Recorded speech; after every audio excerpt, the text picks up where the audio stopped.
السلام علیکم ناظرین، اس ایپیسوڈ کے شروعات میں ہم دیکھتے ہیں آرماڈیس میں ساروس تیکفور کے ساتھ آگے بڑھ رہا ہے۔ تیکفور کہتا ہے تم نے کئی سالوں تک خود کو مٹا کر مقدس محبت کی خدمت کی۔ ساروس کہتا ہے میں اب بھی دیوس وولت کے طور پر اپنی خدمات جاری رکھوں گا۔ تیکفور کہتا ہے شہنشاہ کی جانب سے مسترد کیا جانے والا عالمی اتحاد یقینی بنایا جائے گا۔ عیسائی دنیا ایک کلیسا کے سائے تلے متحد ہوگی۔ تم ہمارے حکم پر اپنے شہنشاہ کی ناکامیوں کا ازالہ کرو گے ساروس۔ تو ساروس کہتا ہے اورہان نے شہنشاہ کے مردہ ہونے کا اعلان کیا ہے، ہمیں قسطنطنیہ کی انتظامیہ کو تبدیل کرنے میں جلدی کرنی چاہیے۔ تیکفور اسے کہتا ہے شہنشاہ کی میت کو دیکھے بغیر یہ کام نہیں ہو سکتا۔ جب تک ہمارا آدمی تخت پر رہے کوئی بھی زندہ نہیں رہنا چاہیے جو اس کی حیثیت کو ہلا سکے۔ میرے پاس اس کے لیے ایک منصوبہ ہے، اورہان کے کسی سب سے زیادہ قریبی شخص کو یہاں لاؤ۔ یہ سنتے ساتھ ہی سپاہی چلا جاتا ہے اور تیکفور کہتا ہے کائی سردار سے ملنے کا وقت آ گیا ہے۔ ساروس پوچھتا ہے ٹھیک ہے، اب بتاؤ میں کہاں اپنی ذمہ داری جاری رکھوں؟ بورسا میں؟ تیکفور کہتا ہے بورسا ہمارے سورماؤں کے زیر انتظام محفوظ ہے، تم ایزدنگ پر حکومت کرو گے، یقیناً ایک گورنر کے طور پر جو ہمارے محبت کے دشمن ہونے کا کھیل رچائے گا، لیکن اس سے پہلے مصائب سے بھری ایک خدمت اور ہوگی۔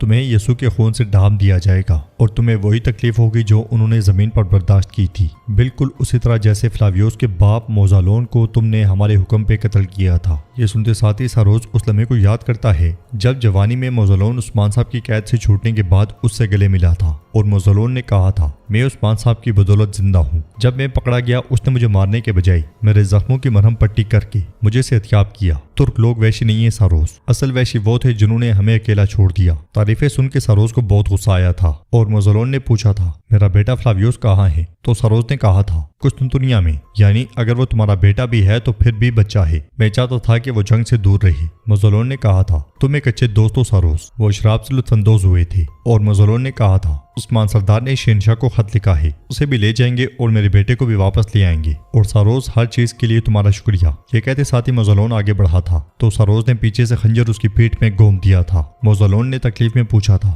کیوں ساروس کیوں؟ مگر ساروس نے خنجر اس کی پیٹھ میں بھی گھوم دیا تھا اور کہا تھا کاش کہ تم کبھی نہ آتے۔ موزالون زمین پہ گرا تھا اور مر گیا تھا۔ ساروس نے کہا تھا تمہاری بدولت میں بورسا کا تیکفور بنوں گا۔ اس خیال کے بعد ساروس کہتا ہے موزالون ایک اچھا دوست تھا مگر ایک برا جنگجو تھا۔ مقدس ہیکل کی خدمت میرے لیے باعث شرف ہے۔ کائی قبیلے میں عثمان صاحب اپنے گھر والوں کے ساتھ بیٹھے ہوتے ہیں، دیفنے دسترخوان سے پلانگتے ہوئے ایک سیب اٹھا لیتی ہے۔ دیفنے کی حرکت سے سب حیران ہوتے ہیں۔ پھر دیفنے عثمان صاحب سے کہتی ہے میں قسطنطنیہ کے محل میں بھی ہمیشہ آپ کے بارے میں سنتی تھی، اب ایسا لگ رہا ہے جیسے میں ان کہانیوں کے بیچ میں کھڑی ہوں جو میں نے سنی تھی۔ یہ سن کے عثمان صاحب پوچھتے ہیں ایسا کیا ہے بیٹی؟ مجھے تجسس ہے، میرے بارے میں کیا کہا جاتا ہے؟ یہ سن کے دیفنے زور زور سے ہنستی ہے اور کہتی ہے وہ آپ سے بہت ڈرتے تھے اور جتنی نفرت وہ آپ سے کرتے تھے اتنی نفرت کسی اور سے نہیں کرتے تھے، اور اب آپ کی جگہ اورہان صاحب آ گئے ہیں۔ مجھے بہت تجسس ہے عثمان صاحب، کیا وہ ان سے بھی اتنا ہی ڈریں گے اور نفرت کریں گے جتنی آپ سے کرتے تھے؟ قاسم کہتا ہے دادا مجھے بھوک لگی ہے، ہم کھانا شروع کیوں نہیں کر رہے؟ جواب میں عثمان صاحب کہتے ہیں میرے پوتے میں چاہتا تھا کہ ہم شاہین شاہ صاحب کے ساتھ کھانا بانٹ لیں، ہم ان کے انتظار میں ہیں۔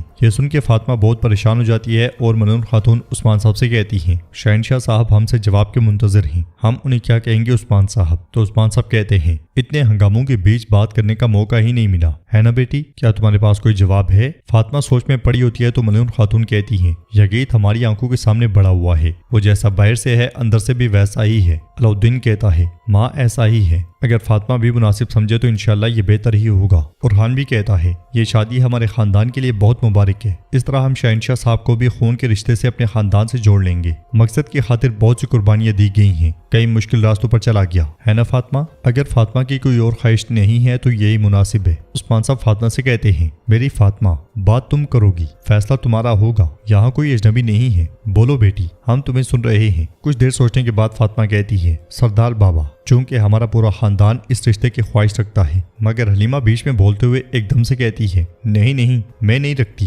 میری بہن جو بھی کہے گی میں اس کے ساتھ کھڑی ہوں، لیکن ہرگز کوئی ایسی بات مت کہنا جو میں نہیں چاہتی ہوں۔ یہ سنتے ساتھ ہی نیلوفر اور گونچا مسکرا دیتی ہیں۔ منون خاتون حلیمہ سے کہتی ہیں حلیمہ بس کرو بیٹی، تمہاری بہن تمہاری جیسی نہیں ہے، وہ خاندان کے لیے جو بہتر ہے اسے قبول کرے گی۔ فاطمہ کہتی ہے مجھے اجازت دیں بابا، میں سوچنا چاہتی ہوں، چونکہ یہ گھر میرا ہے میں کچھ وقت سوچنا چاہتی ہوں۔ مگر منون خاتون کہتی ہیں بیٹی اس میں سوچنے کی کیا بات ہے، اب وہ آئیں گے اور پوچھیں گے کیا ہم کہیں کہ انتظار کریں؟ کیا یہ کوئی ہونے والی بات ہے؟ نیلوفر کہتی ہے ماں فاطمہ نے صاف انکار نہیں کیا، لیکن آپ بھی اس پر دباؤ نہ ڈالیں تو بہتر ہے۔ اس لیے میں شہنشاہ دیدار اور اپنے بیٹے یگید کے ساتھ وہاں داخل ہوتا ہے۔ عثمان صاحب انہیں خوش آمدید کہتے ہیں اور وہ بھی دسترخوان پہ بیٹھ جاتے ہیں۔ سب کھانا کھانا شروع کر دیتے ہیں۔ یگید کی نظریں مسلسل فاطمہ پہ ہوتی ہیں۔ ادھر فلاویوس بورسا میں داخل ہوتا ہے۔ جھاڑو لگانے والا بھی فلاویوس کو نظر انداز کر دیتا ہے۔ اگلے لمحے بہت سے سپاہی فلاویوس کو گھیر لیتے ہیں اور ان کا کمانڈر کہتا ہے ہم بھی تمہارا انتظار کر رہے تھے فلاویوس، کیا تم حملہ کرو گے؟ اگر میں تمہاری جگہ ہوتا تو ایسا نہ کرتا۔ میرا نام آرماگیدون ہے، میں تمہارے لیے مقدس محبت سرماؤں کے عظیم استاد ہیکٹر کا سلام لایا ہوں۔ فلاویوس مسکراتے ہوئے کہتا ہے ہیکٹر، اس نے کیا کیا؟ کیا ساروس کو بھی تمہاری طرح اپنا کتا بنا دیا؟ کمانڈر کہتا ہے ساروس کو ایک چھوٹے سے کھیل کے ذریعے ہم نے بورسا سے نکال دیا۔ اس نے چارہ نگل لیا۔ اس نے سوچا کہ شہنشاہ کے سپاہی جا رہے ہیں، مگر اس نے اپنے سامنے ہمیں پایا۔ فلاویوس پوچھتا ہے تم کیا چاہتے ہو؟ تو کمانڈر پوچھتا ہے شہنشاہ کہاں ہیں؟ جواب میں فلاویوس کہتا ہے آرماڈیس میں مارا گیا اور اس کی لاش اورحان نے لے لی۔ کون جانتا ہے شاید سلطنت میں انتشار پھیلانے کے لیے وہ اسے قسطنطنیہ بھیج دے۔ کمانڈر کہتا ہے جب دوبارہ ہمارا سامنا ہوگا تو تم مجھے ایک جواب دو گے فلاویوس کہ اس کا انجام کیا ہوگا۔ یہ کہتے ساتھ ہی کمانڈر چلا جاتا ہے اور سپاہی بھی پیچھے ہٹ جاتے ہیں۔ فلاویوس کو بہت غصہ آتا ہے۔ ادھر ساروس ایک رسم میں ہوتا ہے، عجیب و غریب کپڑے۔ ٹیکفور سے کہتا ہے بورسا کے حاکم ساروس، خدا کے جنگجو کے سامنے گھٹنے ٹیک دو، خدا یہی چاہتا ہے۔ ساروس گھٹنے ٹیک دیتا ہے۔ عجیب و غریب خوفناک ٹوپیاں پہنے کچھ لوگ وہاں کھڑے ہوتے ہیں۔ ان میں سے ایک آگے بڑھتا ہے اور کہتا ہے ٹیکفور ہیکٹر، کیا تم ساروس کے ایمان کی گواہی دیتے ہو؟ تو ہیکٹر کہتا ہے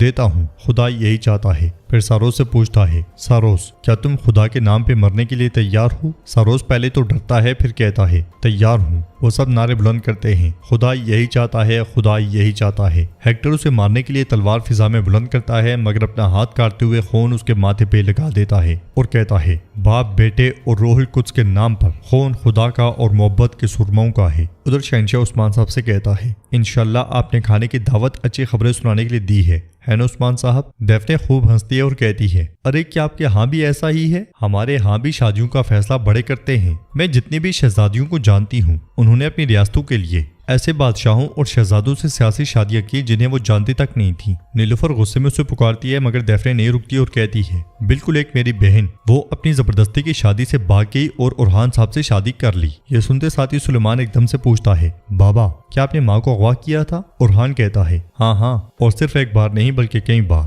حلیمہ کہتی ہے تمہارے علاؤالدین چچا نے بھی تمہاری گونچا چچی کو اغوا کیا تھا۔ دیدار کہتی ہے ہمارے ہاں یہ کوئی سیاسی شادی نہیں ہے ڈیفنے، ہم چاہتے ہیں کہ ہر کام رضامندی سے ہو۔ شہنشاہ کہتا ہے فاطمہ خاتون ہمارے لیے بہو نہیں بلکہ ہمارے گھر کی بیٹی ہوں گی۔ یہ سن کے عثمان صاحب کہتے ہیں مجھے اس میں کوئی شک نہیں ہے شاہنشاہ بھائی، ہم نے مشورہ کر لیا ہے، مگر ہماری بیٹی نے سوچنے کے لیے مزید وقت مانگا ہے۔ یہ سنتے ساتھ ہی وہ تینوں بہت پریشان ہو جاتے ہیں اور فاطمہ سکا سانس لیتی ہے۔ پھر شہنشاہ مسکراتے ہوئے کہتا ہے ضرور فاطمہ بیٹی جیسا چاہے ویسا ہی ہو۔ ادھر اورحان کے ساتھی بھی بیٹھے کھانا کھا رہے ہوتے ہیں۔ دمرل کہتا ہے بھائیوں میں تم سے کچھ پوچھوں، کس وجہ سے محبت کے شوویروں نے شہنشاہ پر حملہ کیا؟ کیا وہ اسی راستے پر نہیں چلتے؟ وہ سب کافر ہیں۔ بلبان کہتا ہے میں تمہیں اس کی وضاحت کرتا ہوں، لیکن تمہارا چھوٹا دماغ صورتحال کو سمجھنے کا رجحان نہیں رکھتا۔ دمرل کو بہت غصہ آتا ہے تو اسے دبوچ لیتا ہے، اس لیے میں اعراض وہاں پہ آتی ہے اور ان دونوں کو غصے سے دیکھتی ہے تو وہ پیچھے ہٹ جاتے ہیں۔ اعراض انہیں کھانا پیش کرتی ہے۔ عبدالرحمن اس کا شکریہ ادا کرتا ہے تو اعراض اس کے پاس بیٹھ جاتی ہے اور کہتی ہے پیاز کو میمنے کے ساتھ ضرور کھانا چاہیے۔ یہ کہتے ساتھ ہی وہ چمچ عبدالرحمن کے کھانے میں رکھتے ہوئے کہتی ہے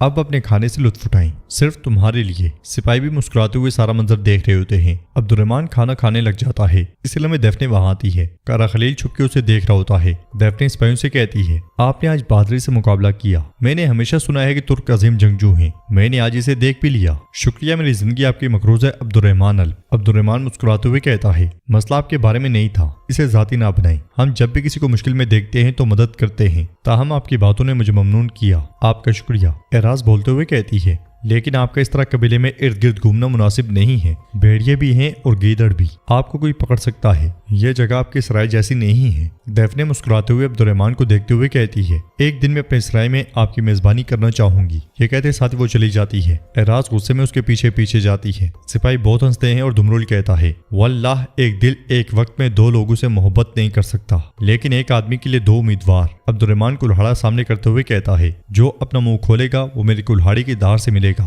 دمرل کہتا ہے ٹھیک ہے، اس کا ایک گہرا مطلب ہے۔ تو ناظرین اس کے ساتھ ایپیسوڈ بھی اختتام پذیر ہوتی ہے۔ ویڈیو پسند آئے تو لائک کر دیں، شیئر کر دیں، سبسکرائب نہیں کیا ہوا تو سبسکرائب کرنے کے ساتھ ساتھ گھنٹی والے آئیکن کو دبانا مت بھولیں۔ ملتے ہیں انشاءاللہ نیکسٹ ویڈیو میں، تب تک کے لیے اللہ حافظ۔